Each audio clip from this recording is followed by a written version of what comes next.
আজকের খুতবার বিষয়বস্তু হলো কয়েকটি আয়াত সূরা আর রহমান থেকে, যা কোরআনের একটি বিখ্যাত সূরা।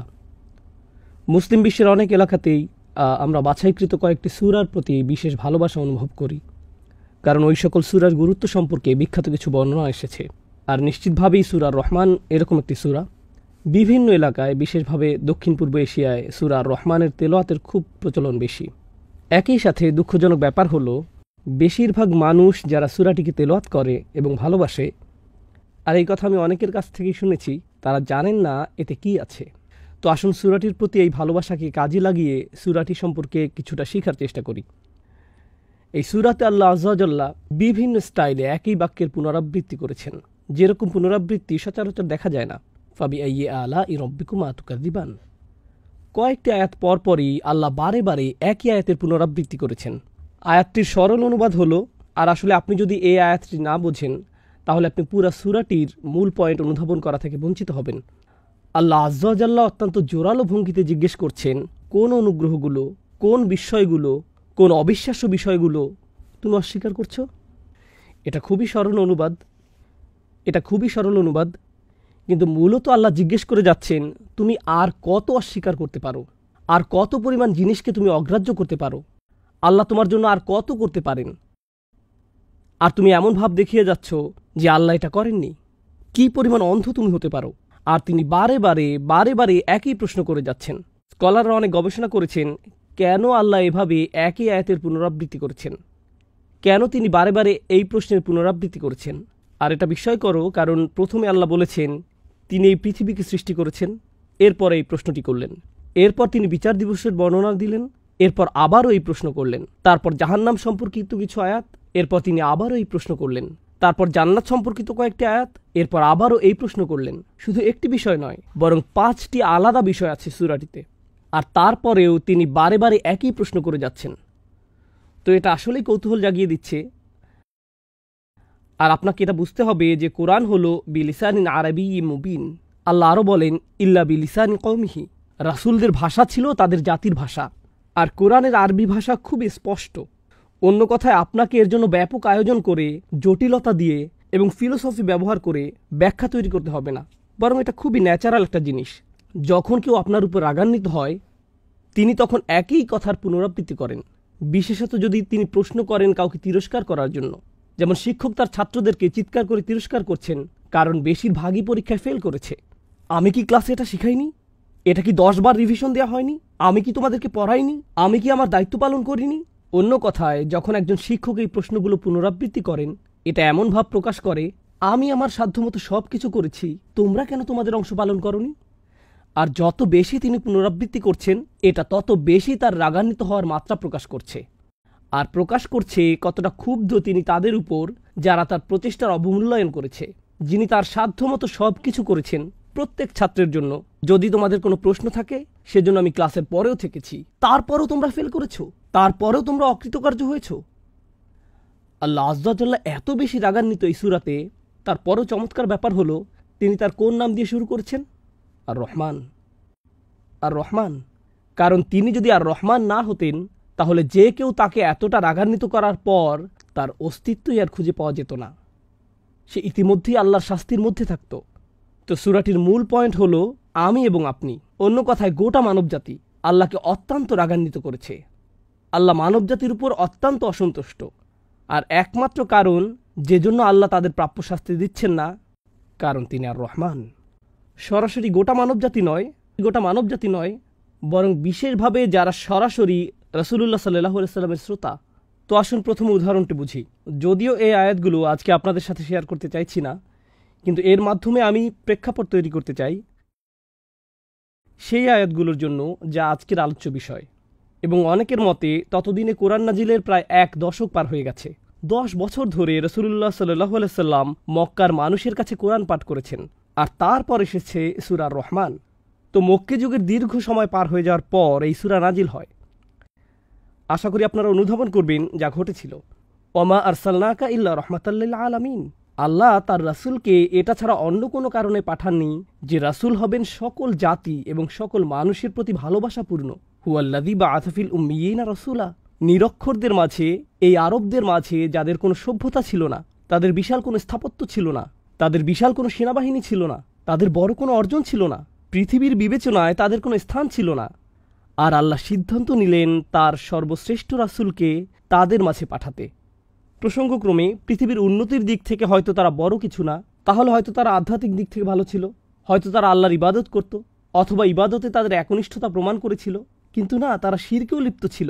তো পার্থিব দিক থেকে তারা ছিল সবচেয়ে পিছিয়ে এবং আধ্যাত্মিক দিক থেকেও তারা ছিল সবচেয়ে পিছিয়ে।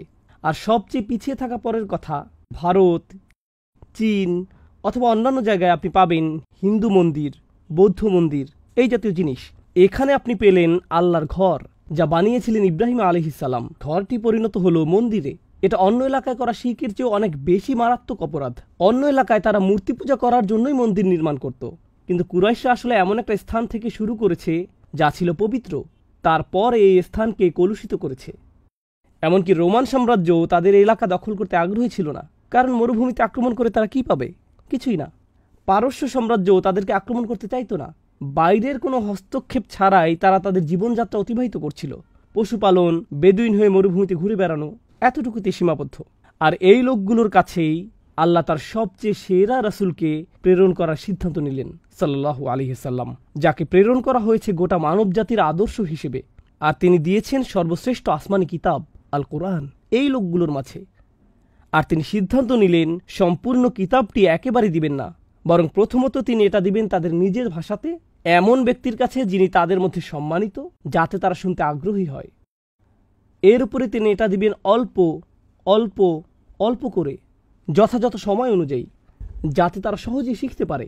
ভালো শিক্ষা ব্যবস্থায় আপনার প্রয়োজন ভালো শিক্ষক, আপনার প্রয়োজন ভালো পাঠ্যসূচি, রাইট? আর আপনার প্রয়োজন এমন শিক্ষা যাতে শিক্ষক আপনার অবস্থার সাথে মিলিয়ে শিক্ষা দিতে পারেন। এই সবগুলোই কুরাইশদের সাথে পারফেক্টভাবে মিলে যায়। এর চেয়ে ভালো শিক্ষক আপনি পাবেন না। ইন্নামা বুইসতু মুআল্লিমান, আমাকে পাঠানো হয়েছে শিক্ষক হিসেবে। তারপরে যত শিক্ষক এসেছে তারা সকলে তার শিক্ষা পদ্ধতি দ্বারা অনুপ্রাণিত। আপনি আল্লাহর বাণীর চেয়ে ভালো পাঠ্যসূচি পাবেন না। এর চেয়ে ভালো কোনো কিছু নেই যা আপনার প্রয়োজন পূরণ করতে পারে, কারণ তিনিই আপনাকে সৃষ্টি করেছেন, তিনিই আপনার জন্য এই ইনস্ট্রাকশন পাঠিয়েছেন। আলা ইয়ালামু মান খালাক। তো সারা পৃথিবীর মধ্যে তাদের হওয়া উচিত ছিল সবচেয়ে কৃতজ্ঞ, কারণ এই কোরআন তাদের কাছে এসেছে, এই উপহার তাদের কাছে এসেছে। আর এই 10 বছর ধরে তারা কি করেছে? তারা এই নবীর সাথে উপহাস করেছে, এমনকি তাকে তারা নির্যাতন করতে, আঘাত করতে চেয়েছিল। তারা কোরআনকে অবজ্ঞা করেছে, আল্লাহর দেয়া এই শিক্ষাকে উপেক্ষা করেছে। আর এ কারণেই আল্লাহর নবীর সাথে যেহেতু তারা এমন করলো, আল্লাহর কিতাবের সাথে যেহেতু তারা এমন করলো, আল্লাহর অধিকার আছে শাস্তি প্রদান করার। এমন নয় যে তিনি আগে কাউকে শাস্তি দেননি, কিন্তু তিনি তাদের সাথে এরকম করলেন না। তারপর তারা বলল, তুমি আমাদের বলেই যাচ্ছ নুহের জাতি বন্যায় ধ্বংস হয়েছিল, লুতের জাতির উপর আকাশ থেকে আগুন বৃষ্টি হয়েছিল, অমুক জাতিকে প্রবল বাতাস এসে ধ্বংস করেছে, অমুক জাতির মধ্যে ভূমিকম্প হয়েছে, তাহলে আমাদেরকে শাস্তি দিচ্ছ না কেন? আমরা তোমাকে এই বিষয়ে বলতে শুনেছি বহু বছর ধরে, আমরা বারবার এই গল্পগুলো শুনে যাচ্ছি, নিয়ে আসো দেখি। ইস্তাজিলুনাকা বিল আযাব, কুরআনে এমনটাই উল্লেখ করা আছে। তারা বলছে দ্রুত করো, নিয়ে আসো, তাড়াতাড়ি আযাব আনো, তাড়াতাড়ি নিয়ে আসো, প্রক্রিয়াটাকে ত্বরান্বিত করো। আর এর জবাবে আল্লাহ বলছেন, আর রহমান, তোমরা আমাকে যথেষ্ট রাগান্বিত করেছ, তোমরা শাস্তির যোগ্য, কিন্তু আমি হব আর রহমান, তোমাদের জন্য আমি তোমাদের সাথে কথা বলবো ভিন্নভাবে। এটাই আল্লাহর করুণা। এজন্য এটা শেষ আসমানি কিতাব। মুসলিমদেরকে বুঝতে হবে, যখন আগের জাতিগুলো আল্লাহকে অস্বীকার করেছে, তিনি তাদেরকে ধ্বংস করে দিয়েছেন, এই পৃথিবীর বুক থেকে তাদেরকে মুছে দিয়েছেন। কিন্তু এবার আল্লাহ করুণা দেখিয়েছেন, যা তিনি আগের সকল নবীর ইতিহাসে কখনো দেখাননি। রাসূলুল্লাহ সাল্লাল্লাহু আলাইহি সাল্লামকে পাঠানোর মাধ্যমে, আগের সকল গ্রন্থের মধ্যে সবচেয়ে বেশি দয়ায় পরিপূর্ণ গ্রন্থটি পাঠানোর মাধ্যমে। এ যুগে অনেকেই বলে কোরআন হলো বর্বরচিত, এটি উগ্রপন্থী অথবা এটি চরমপন্থী। অনেক মুসলিম কিশোর তরুণেরা যখন আপনি তাদেরকে জিজ্ঞেস করেন কোরআন সম্পর্কে তোমাদের ধারণা কি, তারা বলে এটাতে অনেক শাস্তির কথা আছে, আল্লাহ অনেক রাগান্বিত, বেশিরভাগ জিনিসই হারাম। এই ধারণাই তাদের মাথায়, এই ধারণাই আমরা আমাদের শিশুদের মাথায় দিয়েছি। কিন্তু এই কোরআন এসেছে আগের সকল কিতাবের চেয়ে বেশি দয়াশীলতা নিয়ে। তো আমি চেয়েছি এই প্রেক্ষাপটটি তৈরি করতে। সূরা আর রহমান আসলে কি করেছে?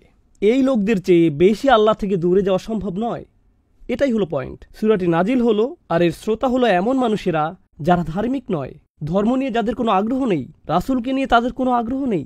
এর উপরে তারা ধর্মকে নিয়ে হাসি ঠাট্টা করে, তাদের চেয়ে বেশি আল্লাহ থেকে দূরে যাওয়া সম্ভব নয়। এই লোকদের উদ্দেশ্যেই আল্লাহ বলছেন এই সূরাতে।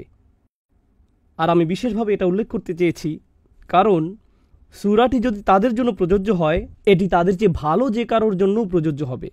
অন্য কথায়, যদি সূরাটি বলে খারাপের মধ্যে খারাপদের ব্যাপারে, তাহলে নিশ্চিতভাবে এটা তাদের জন্যও যারা এর চেয়ে ভালো, যেমন আমি, আপনি, এই খুতপাতে যারা এসেছেন তাদের মধ্যে কেউ।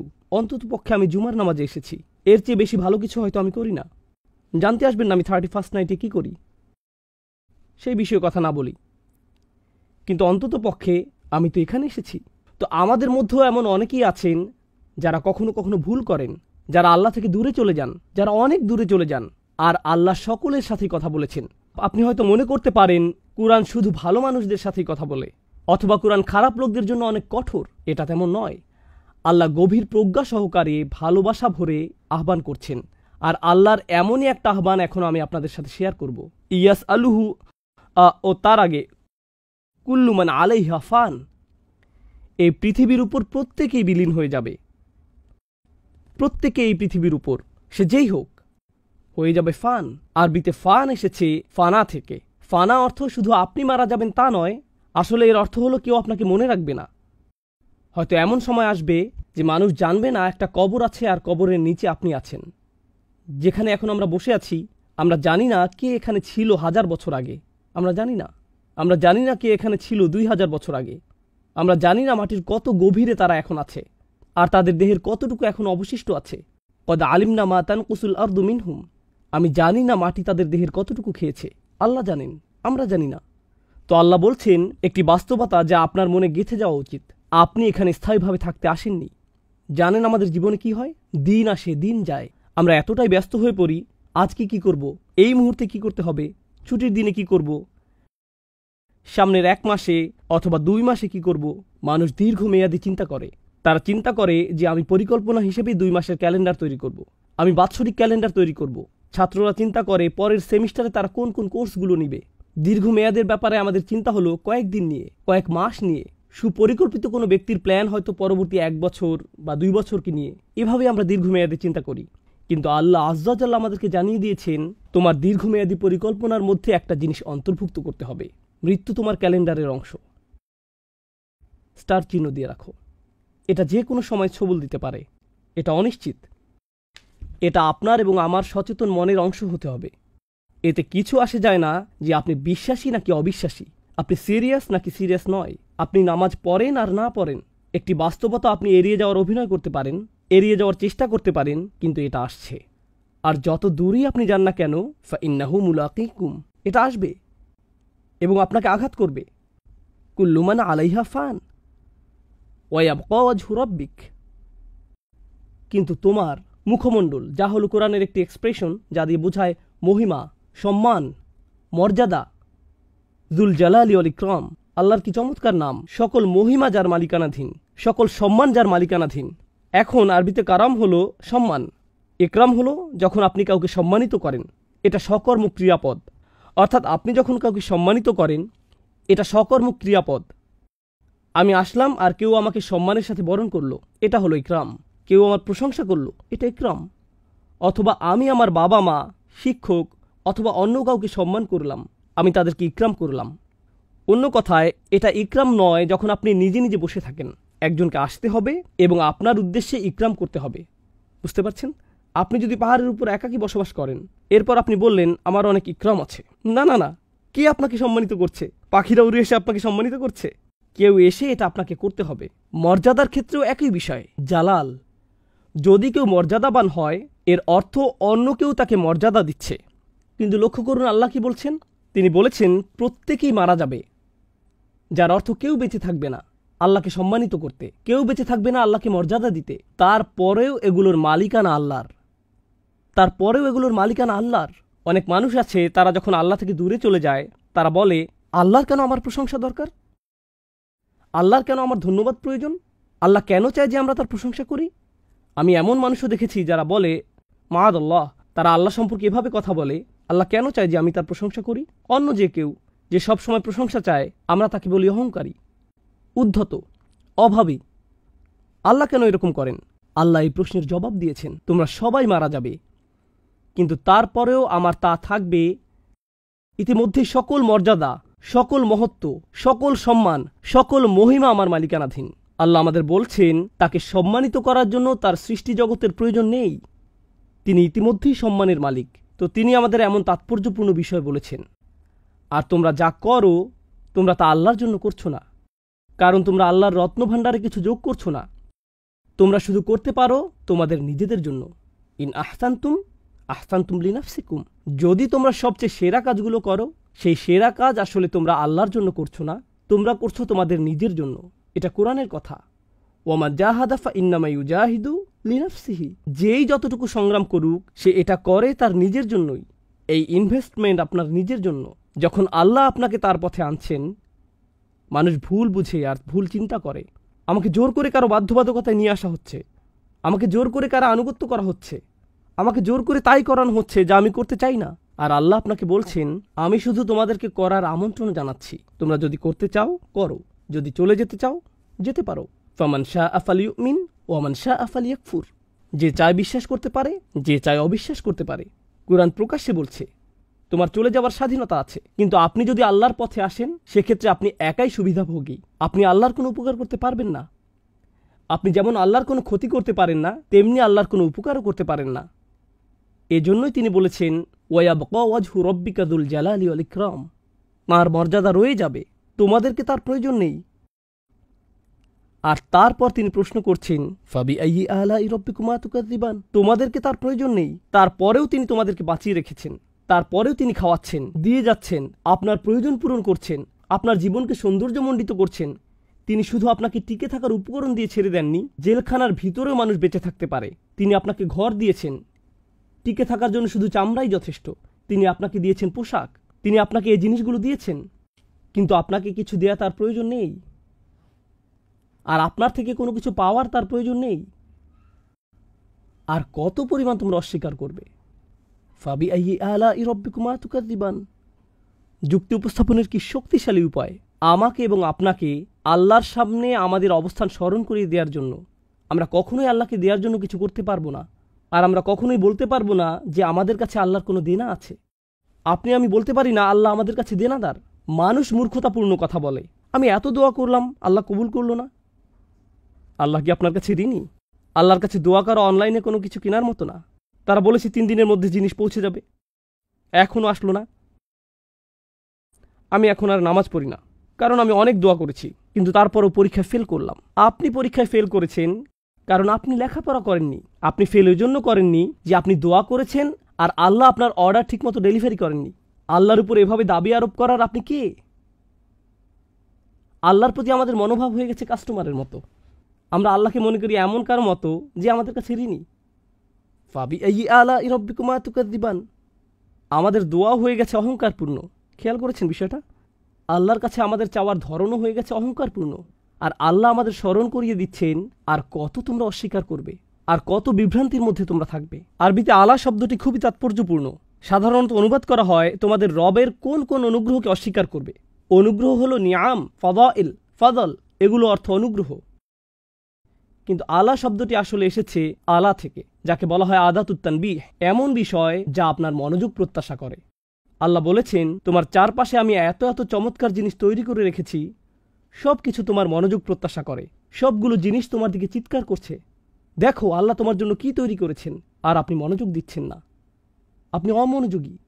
প্রত্যেকবার আমরা যখন গাড়িতে উঠে গাড়ি স্টার্ট দেই তখন গাড়িটি কে চালু করে?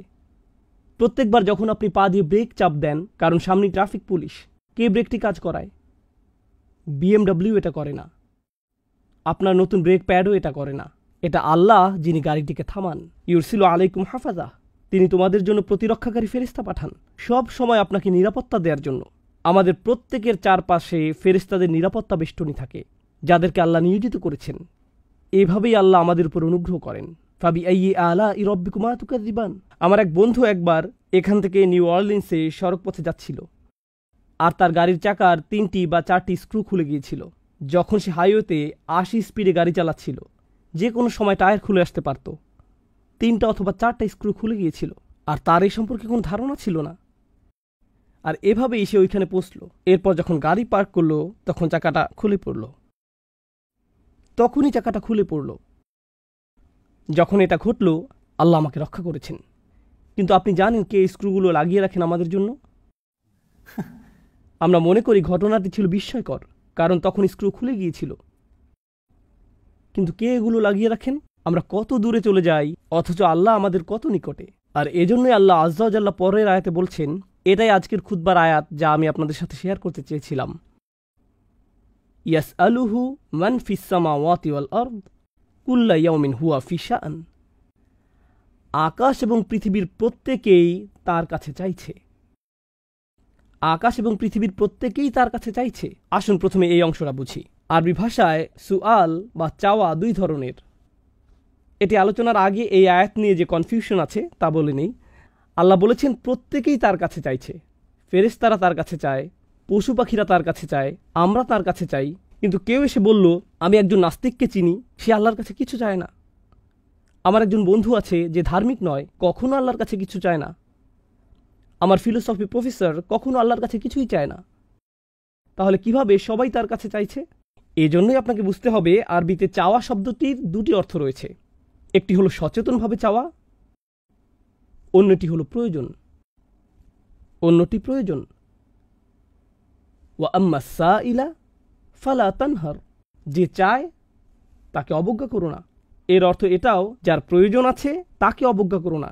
এমন অনেক মানুষ আছে যারা অভাবী, কিন্তু তারা চায় না, কাকুতি মিনতি করে না। আর তারা না চাইলেও তাদেরকে আপনার দিতে হবে। আয়াতের অর্থ হলো আকাশের সব কিছু এবং পৃথিবীর সব কিছুরই প্রয়োজন রয়েছে, আর তারা সেই প্রয়োজন পূরণে আল্লাহর মুখাপেক্ষী। একজন অবিশ্বাসী, একজন বিদ্রোহী মুসলিম, অথবা এরকম কেউ যে জানে যে সে খারাপ কাজ করছে যা তাদের করা উচিত না, আল্লাহ তাদেরকেও দিতেই থাকেন, দিতেই থাকেন আর দিতেই থাকেন। আপনাদের ভিতর যিনি 5 ওয়াক্ত নামাজ পড়েন, আর যিনি মোটেই নামাজ পড়েন না, আর যিনি এই বছর আজকেই প্রথম জুমার খুতবা এসেছেন, আপনাদের সবাইকে আল্লাহ দেন। আপনাদের মধ্যে এমন কেউ নেই যাকে আল্লাহ দেন না। আমাদের সবার ফুসফুসি আল্লাহ বাতাস দিয়ে পরিপূর্ণ করে দেন। আমাদের সবার হৃৎপিণ্ডই আল্লাহ সচল রেখেছেন। আমার হৃৎপিণ্ড যেটি বিট দিচ্ছে, পরবর্তী বিট দেওয়ার আগে এটি আল্লাহর কাছে দোয়া করে, ইয়া আল্লাহ, আমি কি আরেকটি বিট দিতে পারি? তিনি এটাকে অনুমতি দিচ্ছেন। এই হৃৎপিণ্ডের অনুমতি প্রয়োজন। আমার শরীরের প্রতিটি ধমনীর অনুমতি প্রয়োজন। এর প্রয়োজন আল্লাহর অনুমতি। আর আল্লাহর অনুমতি ছাড়া মা তাসকুতু মিন ওয়ারাকাতিন, গাছের একটি পাতাও পড়বে না, যতক্ষণ পর্যন্ত না তিনি অনুমতি দেন। আমার শরীরের একটি কোষও নড়বে না তার অনুমতি ছাড়া। আমি আল্লাহর বিদ্রোহ করতে পারি। আল্লাহ আমার আত্মাকে সুযোগ দিয়েছেন আল্লাহকে ভুলে যাবার, যা খুশি তা করার, যা খুশি তা বলার, যেভাবে খুশি টাকা উপার্জন করার, যেমন খুশি রিলেশন করার, শুক্রবার রাত যেমন খুশি কাটানোর, শুক্রবার দিনে আলহামদুলিল্লাহ আল্লাহ যেমনটি চান আপনি তেমনটি কাটিয়েছেন। শুক্রবার রাতটি এবার শয়তানকে দিয়ে দেন। ছুটির সময়টাকে পরিপূর্ণ করেছেন, দুই দিক সমান করেছেন। কিন্তু আল্লাহ বজ্রপাত দিয়ে শাস্তি দিচ্ছেন না। আল্লাহ আপনাকে টেনে হিঁচড়ে মসজিদে নিয়ে আসছেন না। তিনি পারতেন যদি তিনি চাইতেন। তিনি আগেও অনেক জাতিকে সোজা করেছেন। তিনি আপনার এবং আমার সাথে তেমনটি করছেন না। কোন হাত যখন চুরি করে এটি প্যারালাইজড হয়ে যাচ্ছে না।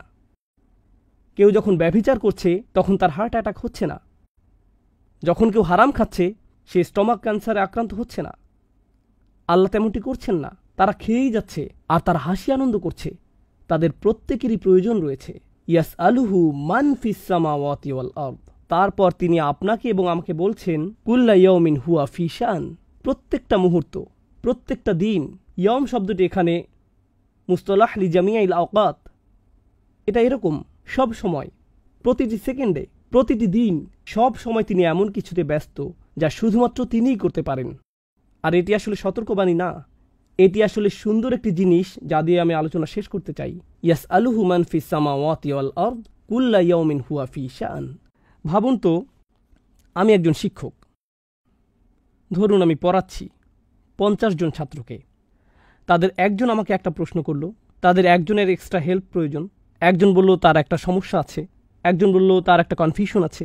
আমি একজনকে দিলাম 5 মিনিট, আরেকজনকে দিলাম 5 মিনিট, আরেকজনকে 5 মিনিট। আমি যদি তাদের সবাইকে 5 মিনিট করে দেই, যোগ করলে হয় 250 মিনিট। ততক্ষণ আমি শেষ। আমি পারবো না তাদের সকলকে এক্সট্রা সময় দিতে। যদি আমি দেইও, যদি আমি প্রত্যেককে 5 মিনিট করে দেই, তারা সবাই অভিযোগ করবে আমি মাত্র 5 মিনিট সময় পেয়েছি। আমি তাদের সবার অনুরোধের খেয়াল রাখতে পারি না। আমি তাদের সবার প্রশ্নেরও জবাব দিতে পারি না। তাদের কোনো কোনো প্রশ্ন আমার ক্ষমতার বাইরে। তাদের কোনো কোনো অনুরোধ অথবা প্রয়োজন আমি পূরণ করতে পারি না। কেউ এসে বলতে পারে, আমি আপনার কাছে 3 ঘন্টা সময় চাই। আমি বলবো, সরি, আমার কাছে আপনাকে দেওয়ার মতো 3 ঘন্টা সময় নেই।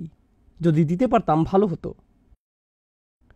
যখন অনেকে আপনার কাছ থেকে দাবি করে, আপনি আসলে এটা তখন বুঝতে পারবেন যখন অনেক বেশি মানুষ আপনার কাছে চায়। জানেন মানুষের কি হয় এই অবস্থায়? মাথা জ্যাম হয়ে যায়। আমার ব্রেক প্রয়োজন, আমার ছুটি দরকার, আমি আর পারছি না। যেমন ঈদ সিজনে দোকানের ম্যানেজারদের অবস্থা। এমন অবস্থা হয় যে সে কারোর সাথে কথা বলতে চায় না। মানুষ ভেঙে পড়ে যখন আপনি তাকে অনুরোধ করতে থাকেন আর চাইতেই থাকেন। ঘরের কর্তাও প্রায় ধৈর্য হারাতে পারেন, কারণ তার কাছে সব সময় চাহিদা আসতেই থাকে সব দিক থেকে। তিনি প্রেশারের মধ্যে থাকেন। আর এই ধরনের অবস্থায় কারো কথা শোনা হবে, কাউকে শোনা হবে না। যারা বেশি গুরুত্বপূর্ণ তাদের কথা শোনা হবে, যারা কম গুরুত্বপূর্ণ তাদের কথা শোনা হবে না। আল্লাহ আজ্জা ওয়া জাল্লাকে দেখুন, সকলেই তার কাছে চাইছে। বিশ্বাসীরা তার কাছে চাচ্ছে, অবিশ্বাসীরাও তার কাছে চাচ্ছে। সবচেয়ে বিদ্রোহী মুসলিমরা অমুসলিমদের কথা ভুলে যান কিছুক্ষণের জন্য। সবচেয়ে বিদ্রোহী মুসলিম যারা প্রকাশ্যে গর্বের সাথে হারাম কাজ করে, যারা জঘন্য কথা উচ্চারণ করে, যারা একে অপরের প্রতি অন্যায় করে, তারা এগুলো সব করে প্রকাশ্যে, কিন্তু তাদের হৃৎপিণ্ড পরবর্তী বিটের জন্য অনুমতি প্রার্থনা করে। আর আল্লাহ দিয়ে দেন। এমনকি তাদের জন্য আল্লাহ ফেরেশতা পাঠান যখন তারা গাড়ি চালিয়ে নাইট ক্লাবে যায়। তাদেরকেও আল্লাহ আজ্জা ওয়া জাল্লা নিরাপত্তা দেন এবং দিতে থাকেন। আল্লাহ যেভাবে দান করেন তা শুধু তার পক্ষেই সম্ভব। এটাকেই বলা হয় শান। শান হলো এমন একটি আমর ইখতাসু বিআহাদ, এটা শুধু একজনের দ্বারাই সম্ভব। আপনাদের কারো কারো নিজস্ব ব্যবসা প্রতিষ্ঠান আছে, সেখানে কিছু কাজ শুধু আপনাকেই করতে হয়। এর জন্য যদি অন্য কাউকে ভাড়া করেন, অবস্থা এলোমেলো হয়ে যায়। কর্মচারীকে ক্যাশের দায়িত্ব দিয়ে গেছেন, এরপর কোনো একটা ঝামেলা তৈরি হয়েছে।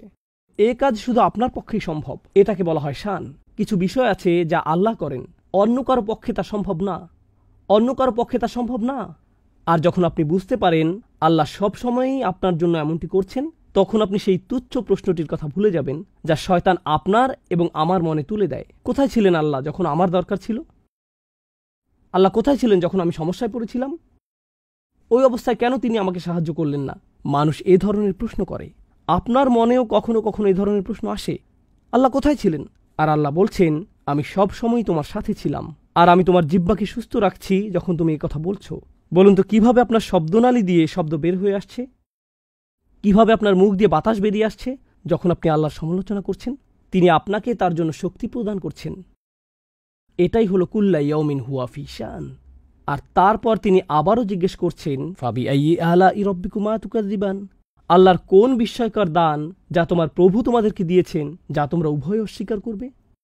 শেষ যে বিষয়টি আপনাদের সাথে শেয়ার করতে চাই, যে বিষয়টা নিয়ে অনেকেরই কৌতূহল রয়েছে, আল্লাহ মানুষ এবং জিন উভয়কে উদ্দেশ্য করে বলেছেন কুমা, অর্থাৎ দ্বিবচন দিয়ে বোঝানো হচ্ছে মানব এবং জিন উভয় জাতিকে। তো কেন মানুষ এবং জিনের কথা উল্লেখ করা হলো?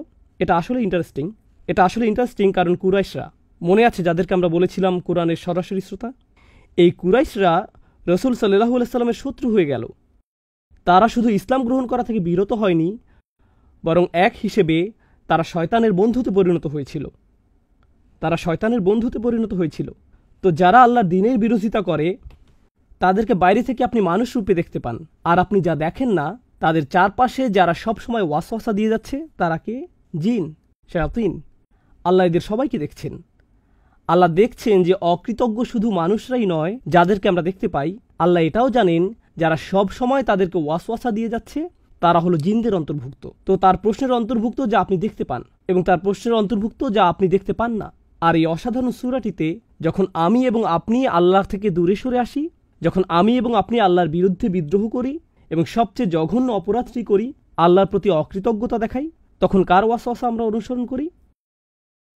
ওয়ালা তাজিদু আকসারহুম শাকিরিন। শয়তান প্রতিজ্ঞা করেছিল, আমি গ্যারান্টি দিচ্ছি তাদের বেশিরভাগকেই আপনি অকৃতজ্ঞ হিসেবে পাবেন। তার কাজই হচ্ছে আমাদেরকে অকৃতজ্ঞ বানানো, তার কাজই হচ্ছে আমাদেরকে বেখেয়াল রাখা আল্লাহ আমাদেরকে যে অনুগ্রহ করেছেন তা থেকে। এটাই সে সব সময় করে যাচ্ছে ওয়াসওয়াসার মাধ্যমে। এজন্যই আল্লাহ উভয়কে উদ্দেশ্য করে বলেছেন, মনে রাখবেন যে আপনি একা নন, কেউ একজন আছে, শয়তান আপনার চারপাশে আছে, যার সার্বক্ষণিক দায়িত্ব হলো আপনাকে ভুলিয়ে দেয়া, যার মানে আপনাকে আধ্যাত্মিকভাবে সবসময় যুদ্ধ করে যেতে হবে, সেই অদৃশ্য যুদ্ধ। আর আমাকে এবং আপনাকে সবসময় এটা মনে রাখতে হবে, কারণ এই অদৃশ্য শক্তি চায় যে আমরা ভুলে যাই। সে চায় যে আমরা দায়িত্বে অবহেলা করি। অমা আনসানিহু ইল্লা শাইতানু আন আযকুরাহু। আমি ভুলিনি, কিন্তু শয়তান সক্ষম হয়েছিল আমাকে ভুলিয়ে দিতে। আমাদের উপর শয়তানকে কোনো শক্তি দেওয়া হয়নি, শুধু একটি শক্তি দেওয়া হয়েছে, সে আপনাকে ভুলিয়ে দিতে পারে। সে আপনাকে ভুলিয়ে দিতে পারে। যেমন আপনি আপনার চাবির কথা ভুলে যান, গাড়ির চাবি কোথায় রেখেছেন খুঁজে পান না। ঠিক যখন জুমার নামাজে যাবেন সেই সময় আপনি কখনোই গাড়ির চাবি হারান না, শুধুমাত্র মসজিদে আসার সময় ছাড়া। এটাই শয়তানের চাল। আল্লাহ আমাদেরকে রক্ষা করুন শয়তানের ওয়াসওয়াসা থেকে। আল্লাহ আমাদেরকে সত্যিকার অর্থে কৃতজ্ঞ বান্দা হওয়ার তৌফিক দান করুন। অনেক তরুণ যুবকদের ক্ষেত্রে, যেহেতু সামনেই 31st নাইট, এটা লোভনীয় একটা সময়। বন্ধুবান্ধবরা যখন আপনাকে কল করে বলবে চলো পার্টি করতে যাই, তখন আপনি বলবেন না ভাই, আমি একটা খুতবা শুনলাম, আমি আর খারাপ কাজ করতে পারবো না। তারপর তারা বলবে তুমি আসলেই নিরস, কাম অন চলো যাই। আপনার বন্ধুবান্ধব এরকম বলবে, ঠিক ওই মুহূর্তে আপনাকে চারপাশে তাকিয়ে দেখতে হবে যে কাকে আপনি অনুসরণ করছেন। দিন শেষে কে আপনার উপকারে আসবে? কে আপনার উপকারে আসবে? আল্লাহর পথে চলা কি আপনার উপকারে আসবে, নাকি এই বন্ধুদের সঙ্গ আপনার উপকারে আসবে যারা আপনাকে বলছে কিছুক্ষণের জন্য ভুলে থাকতে? আমি জানি তোমার মনের মধ্যে এটা আছে, কিন্তু কিছুক্ষণের জন্য ভুলে থাকো। তোমার বিবেকবোধকে শুধু ঘুম পাড়িয়ে রাখো। আসো এখন কিছুটা ফুর্তি করে নিই, এরপরে আবার বিবেককে জাগিয়ে তুলতে পারবে। ওয়াতাকুনু মিন বাদিহি কওমান সালিহিন। তুমি ভালো মানুষ হতে পারবে পরে। এখন সময় হলো পার্টি করার। আপনি যদি যুদ্ধ করে এই প্ররোচনার বিরুদ্ধে জয়ী হতে পারেন, আল্লাহর কসম আপনি সবচেয়ে বড় যুদ্ধে জয়লাভ করেছেন। আপনি নিজেকে জয় করেছেন। আল্লাহ আজ্জা ওয়া জাল্লা আমাদেরকে নিজেদের নফসের বিরুদ্ধে জয়লাভ করার এবং তার সন্তুষ্টির পথে আমাদের সত্তাকে সমর্পণ করার তৌফিক দান করুন।